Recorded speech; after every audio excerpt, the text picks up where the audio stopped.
Magandang umaga kapamilya, 17 araw na lamang po at halala na. Kaya naman patuloy nating kilalanin ang mga kandidatong nanunuyo ng ating boto. Pero sa pagkakataong ito dyan sa South Cotabato, ano-ano nga ba ang kanilang mga kalibre para ihalal natin sila ngayong Mayo at 13? Ito po ang Umagang Harapan. Sino-sino ang ating mga bisita? Kilalanin. Tubong Haro, Iloilo City. Nagtapos siya ng Bachelor of Laws sa Central Philippine University at isa sa top 50 bar passers ng 1982 bar exam. Naging legal counsel ng iba't ibang kumpanya at organisasyon sa loob ng 3 dekada. Pinamunuan ang Integrated Bar of the Philippines South Cotabato Chapter noong taong 2000 at 2001 at naihalal na provincial board member sa ikalawang distrito ng South Cotabato noong 2010. Tumatakbong Vice Governor sa ilalim ng Nationalist People's Coalition, Attorney Ernesto Erning Catedral.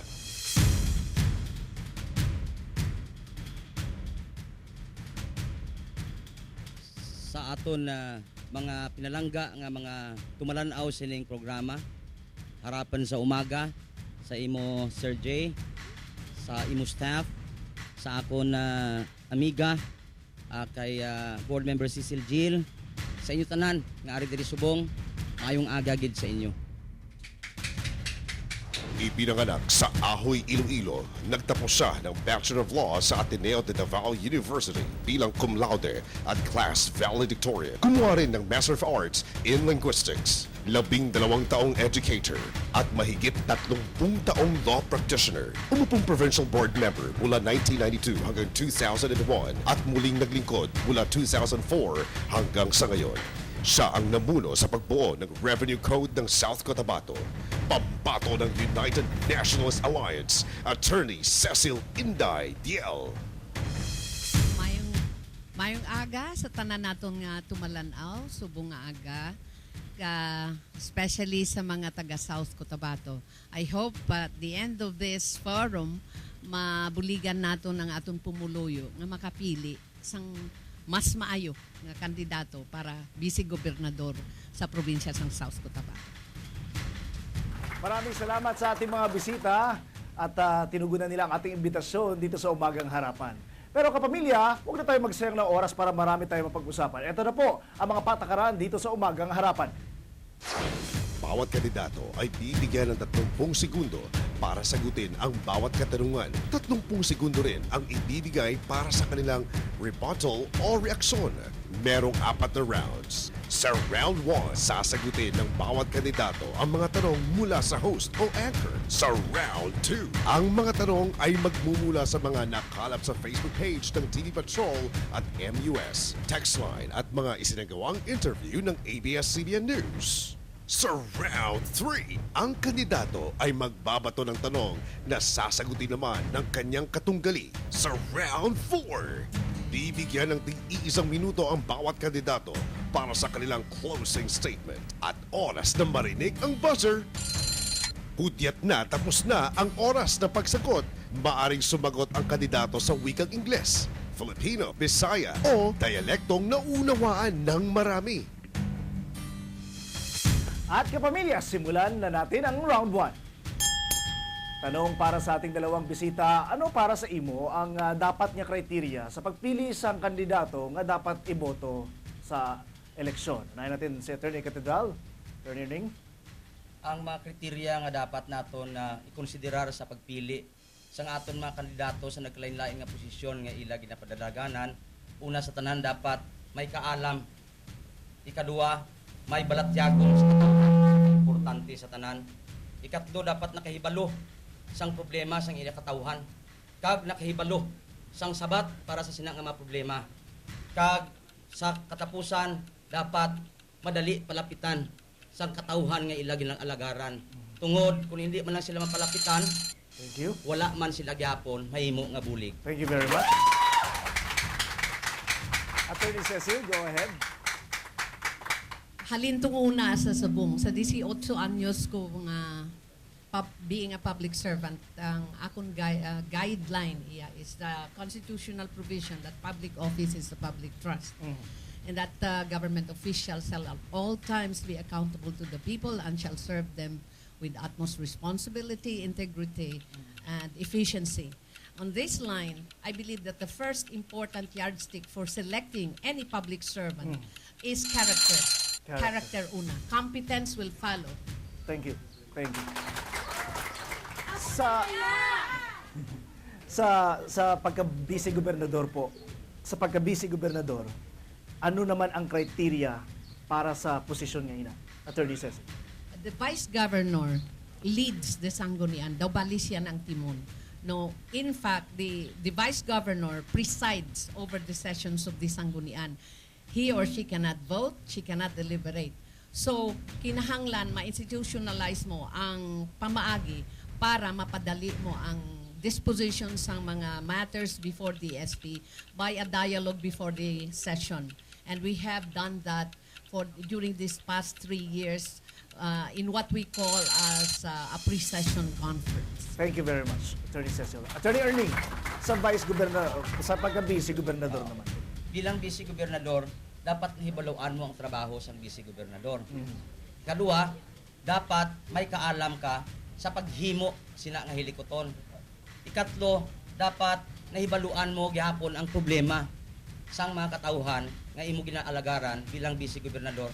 Agod matuytuyan mo, maubayan mo, ma-inspire mo ang mga membro sa sangguniang panlalawigan nga mag-enact, magpasar sa mga resolution kag ordinansa nga makasabat sining problema sang aton mga katauhan through legislative measures.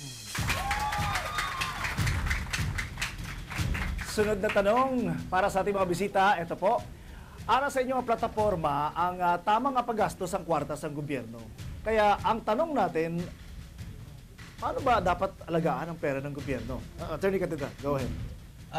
Sa amon, may arabi kami nga power to review the proposed budget nga nagahalin sa Chief Executive. No? So dapat, himuon namon ang ginamando sa amon sang layhe nga mga proseso nga dapat sundon agud nga maid-id naton nga matun-an ang ginahanay nga budget agud gamiton sa mga programa kag proyekto sang aton provincial government. Kabala mo ini nga kwarta iya sang katawhan dapat maid-id kita dira hindi ini aton kwarta tun-an ginaton sang gusto kag tan-awon kun bala ini nga budget kinahanglanon gid para sa mga programa. Thank you very much. The budget of the province. Go ahead. The budget of the province now is about 1 billion pesos. Probably we will breach that amount come to after 2013. But no matter how much money we have, kulang na sa kinanglanon sang atong pumuluyo. So kinanglan may priority kita. I believe that the power of the SP for the purse of the province is one of the most important power. It should exercise. So the SP should have, as a body, its priorities in terms of expenditures. Ang ako niya priority is health, education, environmental protection. Thank Ang you unang very priorities. Thank you very much. Sa mga ipanghambal nyo kaina, attorney, pamangkot sa mga taga South Cotabato Subok, ara ba na sa imo? Ara sa akon ang what? Itong mga gipanghambal mo nga mga criteria. Yes, of course.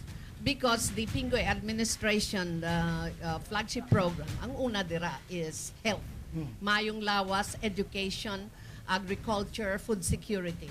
So in terms of this program, the SP budgets in accordance with what it believes should be priority expenditures also. And this is set in the annual implementation program that the SP approves along with the annual budget. Alright. Thank you very much. Ang ipanghambal mo kay na pang isa-isa mo, ara to sa imo, attorney? Ang criteria? Oo. Oo, kay bisan nga una lang na ako nga term ini sa board, nakapasar man ako sa 14 ka ordinansa nga ako gid ang author, nakapasar ako sa 8 ka ordinansa nga akong co-author, nakapasar ako sa 166 ka mga resolutions nga ako ang author, kag nakapasar ako sa 347 ka mga resolutions nga akong co-author, kag ang tanan nakon nga mga resolution naga-address gid sa kinanglanon sa aton mga katawhan, ilabi na sa mga kubos naton mga katawhan, atong mga marginalized sector nga nakita naton amo gid una-una nagakinanglan sa aton serbisyo. Salamat, Chief. Salamat. Sunod na tanong. Sunod na pamangkot, bilang Vice Governor, anong legislative reforms o reforma sa legislation ang igaduso mo dira sa Sangguniang Panlalawigan? Attorney Cecil? Well, I think we have to look into reviewing and make necessary amendments on 3 important pieces of legislation here. The Environment Code, the Health Code, and the GAD Code. So kung may tempo ginpasar abi ni sila at that time nga wala gid kaayo damo sang tempo. We're running against time. We wanted to pass these measures before our term would be over. So kinanglan reviewhon ni. On the matter of the Environment Code, there is a pending issue now about whether or not the SP has exceeded its power in passing some of Thank the you. provisions Babalikan ko kayo mamaya-maya. of the Environment Code. Thank you, Attorney. Go ahead, Attorney. Ang unang legislative reform nga akong i-introduce sa Sangguniang Panlawigan, ang independence sang aton Sangguniang Panlawigan. Kaya nakita na ako ng sistema dira kung sa budget magsweldo ang nagapirma ang Office of the Governor pa, ang administrator ug ang treasurer. Kung may mga gamiton ang mga membro sang board o ang Sangguniang Panlalawigan para sa ila official business dito ka pa makadto kag mangayo kag maghulat kung saan nila i-allow, that destroys the doctrine of the separation of powers. Thank you very much, Attorney. What's your reaction on that? Wala man, through the years, sa pila na ka-administration, wala ako problema sina. Ang essence ng independence of DSP is not only a control over its budget, it's independence over the executive should be viewed in terms of cooperation, but not of course conspiracy. Respect that but not subservience. Sa akon ang matter sang payroll dira kung sino gapirma hindi na importante. Ang mas substantial iya nga as a DSP banan mo kun diin ang direksyon sang sanggunian kung mag-legislate. Amo lang mas importante. Thank you very much. How would you like to react on Ang that, sa sir? akon importante. Ang sa akon importante ang fiscal independence ng Sangguniang Panlalawigan because under the Constitution, the legislative body is a co-equal, coordinate, and separate body from other branches of government. Kag kinahanglan, independent sila. Karon kung ang naga-control sa ila budget ang Office of the Governor, hindi niya gusto karon i-release kung na hindi mo tumano nang iya gusto. Eh paano naton ma-exercise ang tinatawag naton nga independence of the legislative sa Sangguniang Panlalawigan? So kung sa ako lang una-una na ipag-away naton. Thank you very much. Go ahead. Yes, reaction na. Sa ako nabi, ang gina-propose sabi executive budget. So ara na nahanay tanan ang budget para sa executive ka para sa legislative. That's right. Ang proposition diri, ang puder abi iya sang pag-dispose sang budget ara sa SP. So kung hindi ka kumporme nga amo lang na imo budget, kinanglan gin-set mo na ang priorities mo kag gin-discuss sa executive kay sa akon sa Pingoy administration hindi na iya wala na iya sa issue nga nagapakitluoy kada gina-release na abi ang budget quarterly. So hindi Thank ka pa-release earlier than Thank you. that. Thank you very much. Wala problema iya. Thank you very much. Okay. Reaction po. Wala siguro makita ni board member Jill ang akon nga punto. Ang punto na akon ara ng budget na appropriate na. Ang yasang Sangguniang Panlalawigan ara na segregate na. Ang problema ang nagakontrol sa disbursement sang kwarta para gyapon sa Office of the Governor kay mahulat nga pirmahan anay sa administrator. Dapat ang Vice Governor ang nagapirma under the law, under the local government code because dira si shall preside, shall be the presiding officer of the Sangguniang and shall sign all warrants issued against the provincial treasury for all expenditures for the operation of the Sangguniang Panlalawigan. Paano na karon ko ng Vice Governor, mahulat pa tana to sa administrator lang siya, treasurer lang siya, mahulat pa tana ang Vice Governor nga Thank you. pangulo sang independent body Thank which you. is the Sangguniang Thank Panlalawigan. you very much, sir. Thank you very much. Okay. Reaction, ma'am. Sa ako nabi, hindi na problema. I do not see that as a problem, an immediate problem. Kay under the local government code, ang provincial administrator gid man iyang pirma, no? Ara na sa local government code. Ang problema naton kung kaisa da sa sanggunian pay halimbawa sweldo, wala pang sig sweldo, ma-demand ka na nga sweldohan ka. So what is that? Mangayo ka sweldo mo nga wala pa tiyempo pa nagsweldo, mangayo ka more than the allocated budget, hindi man na pwede. As a matter of truth, kadamo imposition man ang sanggunian sa kay Governor Singgoy and the governor, you know, granted this. Ang sa isip ko, tapos na ang budget, mangayo ka pa. Thank you. Executive budget, mangayo ka Thank pa yain mo. Maraming salamat po, Attorney. Ako, mainit po yung talakayan sa issue ng budget. Talagang makikilala pa natin ng mga bisita natin sa samot-saring issue dyan sa South Cotabato sa pagbabalik po ng Umagang Harapan dito sa MUS.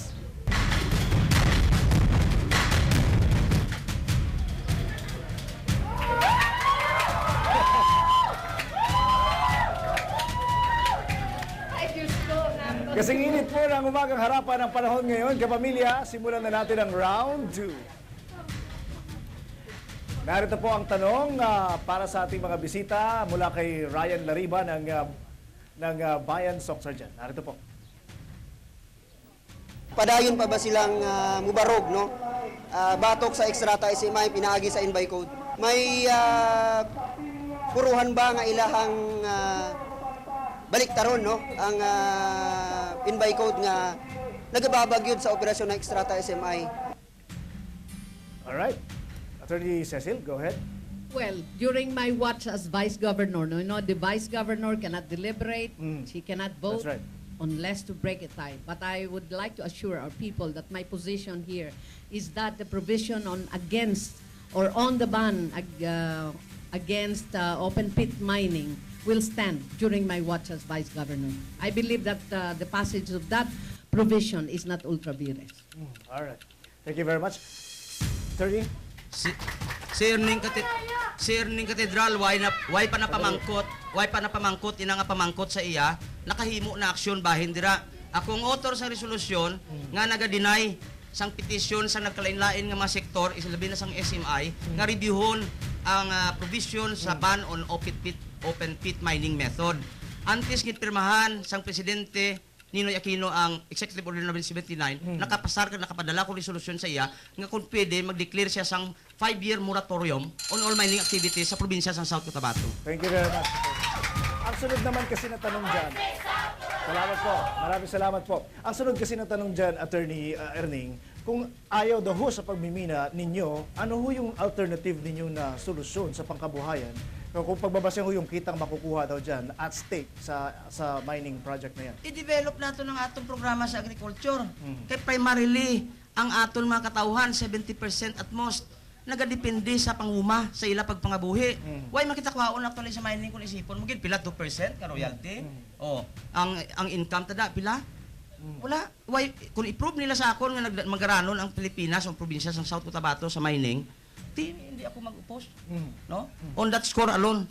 Pero madamo abing issues kontra sa mining eh. So as of this moment, si Erning Katedral oppose iya sa ideya sang mining. Thank you very much, Attorney. Attorney Cecil, go ahead. Maraming salamat po. Go ahead, Attorney. Ang conflict of laws dira tanawon. Matuod, I authored, in fact, I was the one who drafted and introduced amendments even to the authorship of Attorney Katedral relevant to mining issues brought about by different sectors of our society. And we stood pat nga as long as this law, the code is not judicially declared invalid or unconstitutional, we will stand by it because we believe that we pass it in accordance with our powers. Thank you. But ang ginaduso abi sa presidente ta, ginaduso abi sa presidente ta na ipadayon ini nga proyekto. How would you like to react on it? The governor, Governor Pingoy, has announced to everyone in no uncertain terms nga as long as this ban exists, he will implement the Environment Code, specifically the ban on open pit. Now, kung hindi ni ma-judicially declared nga invalid, it enjoys the presumption of validity. Just in case, pwede man kita mag-resort sa, remember that people power is institutionalized in our Constitution. Maybe that would be the last resort. Thank you very much, Attorney. Ginaduso ni Pinoy, may mga bago siya nga mga mining policy gipagawa. Ginaduso gid sa national government inidiri nga project. Go ahead.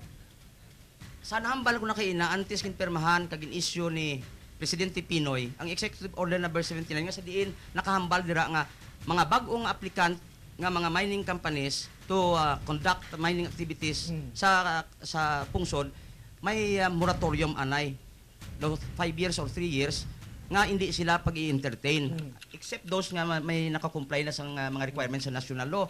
Ginhimo antes na nagsulat ako, naghimo ako sa resolusyon ginpirmahan sa kunyang panlawigan, nag-request sa aton nga presidente nga mag-declare sang moratorium to preempt. Bisan ma-declare pa karon nga illegal ang open pit mining ban, at least na preempt Salamat po. naton. Maraming salamat po. Hindi ko po na kayo punatakan na pamangkot kayo na kung antay ka, pamangkot sa iban, ano daw ang alternatibo na pwede ihatag ni Attorney Cecil o pwede man idusok? Una best, kung alternatibo, ma-welcome kita sa posibilidad nga daw mo pa investment makadto diri. Yes, farming should be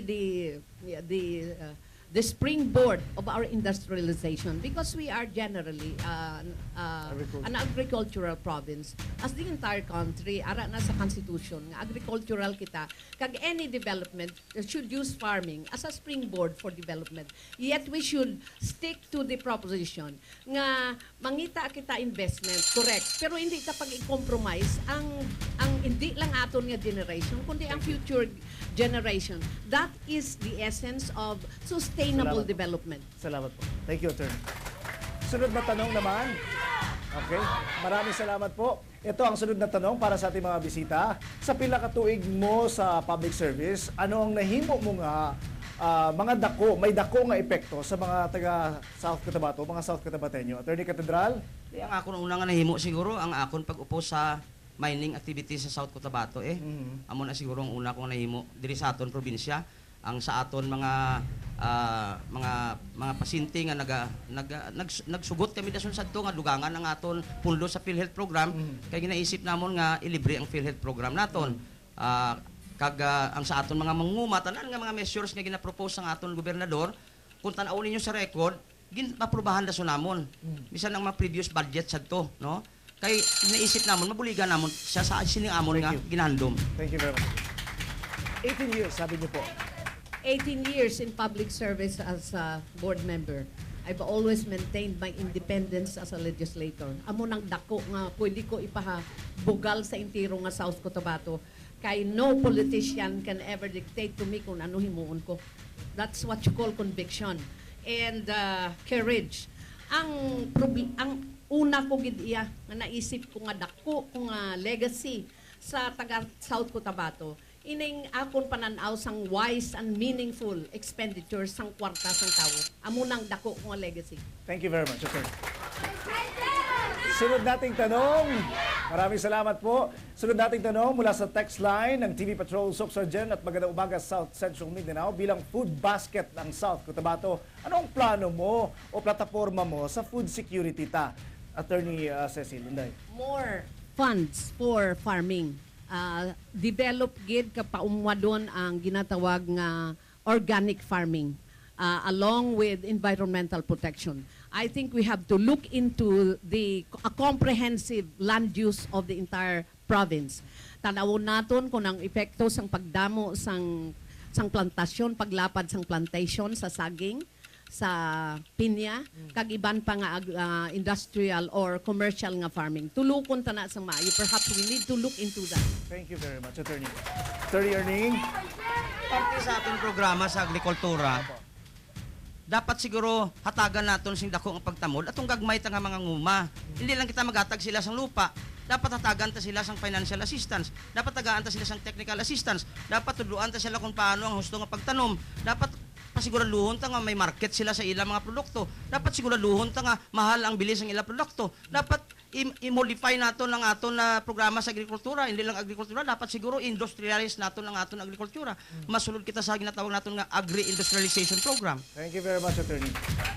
Sunod na tanong naman para sa ating mga bisita mula po sa fan page ng TV Patrol at Magandang Umaga Soxargen. Gamit po ang bagong teknolohiya, paano mo may papalapit ang serbisyo ng SP dira sa taong bayan? Attorney Catedral, go ahead. Di gamiton ta siguro ang akon nga gina-propose sa ila. Ang SP, kung ako maging vice-gobernador, dalon nato ng SP sa mga barangay, mga sityo, mga purok. Dito kita maghiwat sa aton special session, bisan isa lang kaadlaw sa isa ka bulan. Para nga makitaan tagid ang sitwasyon nila. Makitaan naton kag mabatian ang ilang mga problema, ang ilang mga kinanglanon. Kag kung magpasar kita sa mga ordinansa kag resolusyon nga magsabat sila ang mga kinanglanon, epektibo, diretso, no? Kag gamito naton ang modern technology naton para mas mapalapit pag kita sa katawhan at the same time may baluan tang ilang mga problema kag masabat ini. Thank you very much, Attorney. Attorney Cecil, go ahead. Technology Kinanglan na siguro mag-cambio kita sa paperless na session. Kung sa ron wala na tong damo nga gamit sang papel. Mabuligan tang aton environment, ma-preserve tang aton mga trees. And also equip the same technology sa aton nga mga kabarangayan. Ayudahan sila sa pag-purchase nila, pag-acquire nila sa mga computers. Kay amo ng technology. So even if we don't invite them to attend the SP or even if we do not go to them, because that might be too cumbersome, makita nila kung anong ginahiwat sa SP. So they can observe what the workings of the SP. Thank you. Thank you very much. So, ang problema abi sa SP, sa tanan man nga mga legislation, ay ang pagpabalo sa mga ordinansa na naipasa. You think ba the use of social media very makatabang, makabulig man sa pagpabalo sa pagkatauhan nga amo ini ang mga naubrata sa SP? Yes, of course. Siguro, during my watch as Vice Governor, kinanglan may separate nga budget ang sanggunian for that particular purpose para mapasanyog sang sanggunian through the office of the Vice Governor and of course, ang iban pa nga mga members ng sanggunian kung ano na ang nagakalatabo sa SP, particularly discussing them sa programa nga ina sa media kung anong mga importansya ng mga pieces of legislation ang nahimo na sang SP para ma-appreciate nila ang workings ng SP. Damo nga salamat. Go ahead. Kinahanglan mo kayo gamit sa technology. Go ahead. Bisan damo ni kita sang modern technology, may mga lugar din sa aton probinsya nga hindi malabot sa modern technology. Why sila to TV sa tulok? Why sila sing Facebook dito sa Upper Bianan? Why sila sing television dito sa punta ka barangay sa Lexibo? So dapat katuan mo gid sila para mabalaan mo ila problema. Okay lang na sa pag-disseminate natin sa information sa mga resolution kang mga ordinansa nga napasaran natin because anyway, whether they knew about that or not, at least may epekto sa ila kabuhi kay napasar na. Pero ang waay pa, paano natin mabalaan nila problema? Damo nga salamat. Ito. Siguro, Go ahead, ma'am. Sige po. Salamat po. Sandali lamang po. Go ahead. siguro mas maayo kag mas mahapos kay imbes nga makadto kita sa tuktok sang bukid, i-provide ta sila sang technology which is less expensive and less cumbersome. Kaya ang problema, ang question diri, gamit ang bag-o nga teknolohiya. Kung sa ron nga makadto ka sa tuktok sang bukid, kung i-provide mo lang naman sila sang necessary technology para maobserbahan nila kung anong nagakatabo sa patag. You will spend a lot of time of the SP, hakuton mo imo nga mga staff dito, yung tiro nga sanggunian necessary para mag-hold ka sang session sa Thank you, ma'am. tuktok sang bukid. Salamat. That's impracticable. Reaction. Tama na, Sandali tama lamang po. na kung may kuryente dito. Pero pagkadto ka to bisan kuryente, why kinki ang ginagamit nila. Ti paano sila magtanaw sang Facebook na o television o kung lienda. Sa kadugay ni siningadlon modern technology, why man gyapon malabot sila dito. So ang punto ko, sa why pa sila malabot, katuan ta sila para mabalaan ta ila problema. Kaya ang ila problema nagakinahanglan sang gilayon nga sabat, sang gilayon nga solusyon. Hindi sila makaulat nga ay patakdian ay kami di sang kuryente, padalian ay kami di computer, padali kami di Facebook. Ang mangayo, Sandali lamang po. kung ma-hold ka dito sang session, porti na ka-impracticable. Pwede man nga mamasyar ka tuning, kadto itublas babaw ka bukid, para pwede mo dalon diri ang ihibalo mo, kag imitingon mo ang sanggunian. Kaya ang problema, magkadto ka sa prusang mga NED, you will spend overnight there. Kaya hakuton mo ng intiro mo nga staff, pakadto dito, and you would need a lot of wherewithal, salakyan nga 4x4, etc. So, bisan wala kuryente dito, somehow, mabalaan nato ng mga problema nila. If we go there by ourselves, hindi na kinanglan mag-session ka to sa punta sang bukid, ah? Sige po, bibigyan namin. Huling punto na lamang po, reaction po.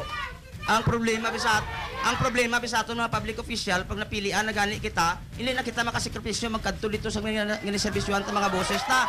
Dapat hindi lang ako makadto dito dalon tang sangguniang panlalawigan members para makita nilang sitwasyon para makapasar sila sa mga ordinansa kag resolusyon para sa problema nga nakitaan gid nila.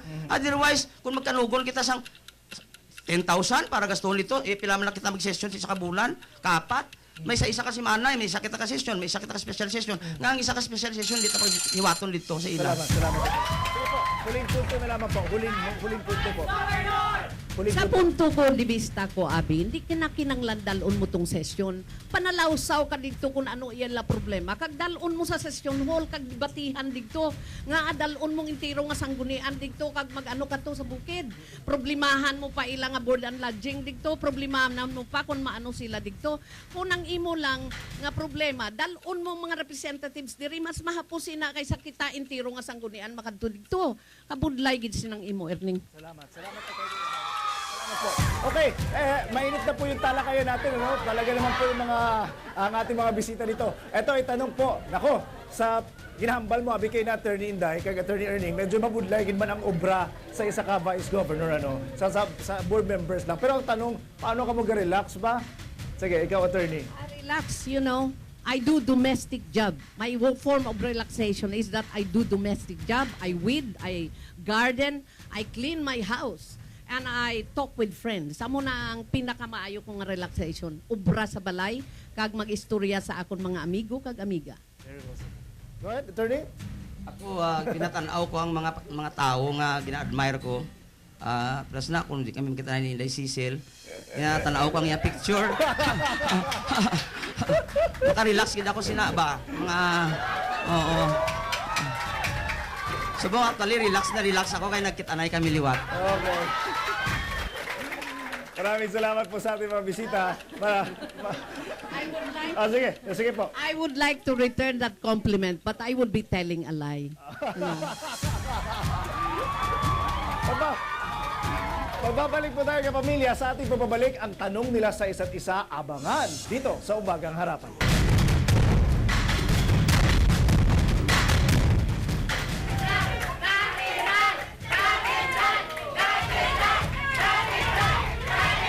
Maraming salamat sa ating mga bisita kapamilya. Simulan na natin ang round 3. Pero sa pagkakataon po ito, tumanggi na po ang ating mga bisita na magtanungan sila sa isa't isa. Pero bibigyan natin sila ng pagkakataong magbigay ng mensahe. Si Attorney Inday, ano po mensahe nyo kay Attorney Erning? Si Erning kag ako biguhay halin pa tong una. Ano you wouldn't want that friendship to end after this. So sa atong mga supporters, relax lang kamo. Kay kami iyami guhay. Relax lang kamo. Thank you very much. Attorney Erning. Matuod gina Sir Jay. Ang matuod lang ngambal ko tugi na kay Inday nga ang akon na form of relaxation nang magtanaw sa mga picture sa mga tao nga gina-admire ko. May picture si Inday dito sa likod sang pirtahan ko sa balay. Poster niya nga dako nga may una. Una ginatago-tago ko sa asawa ko ay basta pangimon siya ba. Pero sang uli na intindihan niya man siling ko bala mo gina-admire ko lang yung si Inday. Oo. Lain man niyang pagigugma ko sa imo. Okay. So, sa amo ni Inday, ining mga politika nga ni iyaw malagi lang ni. Okay. Ang relasyon natin sa isa kag isa magpadayon dapat. Thank you very much. Ito po, panghuli na lamang po, ano. Naku, nabuo na ho, medyo mahihirapan po yung mga taga South Cotabato dahil nabuo na ho yung love team natin dito. Anyway, ito po kapamilya yung tanong na dapat abangan ng mga taga South Cotabato para sa aton yung mga bisita. Before we go, nga dapat ka iboto nga pagka vice gobernador din ha sa South Cotabato. Attorney Jel? My 18 years as a member of the provincial board will speak for myself. Halintong una sa subong, I believe that I have discharged my duties along the lines of the constitutional provision that public office is a public trust and that all government officials and employees shall at all times be accountable to the people and shall serve them with utmost responsibility, integrity, loyalty, and efficiency. I hope that you will consider that my experience as an advantage on my part. Just about a few seconds. Ko tani isipon man sang atong taga South Cotabato nga nagserbisyo ako sa ila sa madugay nga panahon kag not once did I ever betray their trust. Thank you very much, Attorney. Attorney Erning, you have 1 minute. Nga ibutang ka dira sa Vice Governor's Office. Dapat pilion gid nila ako bilang vice gobernador. Kay 5 ka bisis ako nga nagtan-ay sang akon nga pag-alagad sa ila sadto. 5 man ka bisis nila ako gin-reject. So ginpadaog nila ako nagligad sang 2010. So may utang pa ang mga katawan sa akon nga 4. Kay isa pa lang ginbayad nila.